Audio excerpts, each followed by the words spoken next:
Politics, Azimio leader Raila Odinga has issued a list of demands which must be fulfilled before he engages President William Ruto in a national conversation.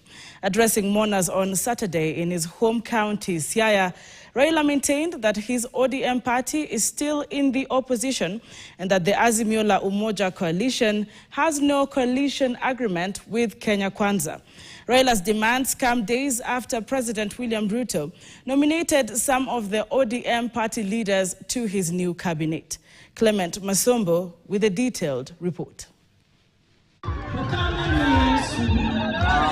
Azimio la Umoja One Kenya leader Raila Odinga has announced his terms of engagement if he will hold a convention with President William Ruto.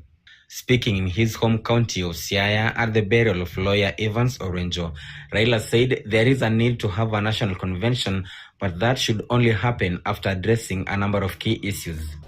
You said it so many times clearly that Kenya requires a national convention. We want to have a national convention that people of Kenya or their representatives will come together to talk constructively about problems which are facing our country today.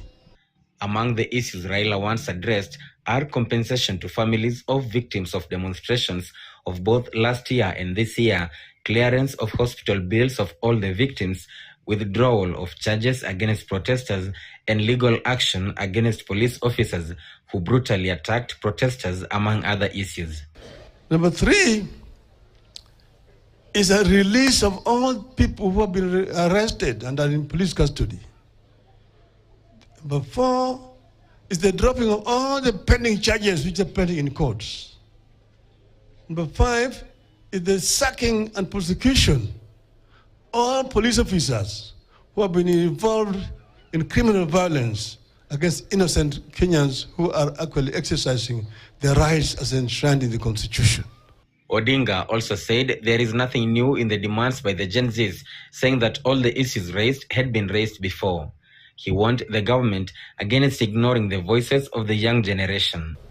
The issues that have been raised by Gen Zs are not new issues. There are similar issues which we raised last time, even last year we were on the streets. We talked about unemployment in our country.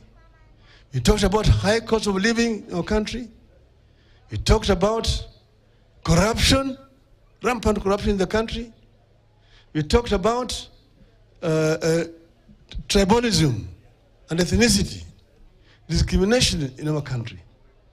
And then we talked about management of debt in the country. Raila's sentiments come days after President William Ruto nominated some of the key leaders in the ODM party to his cabinet.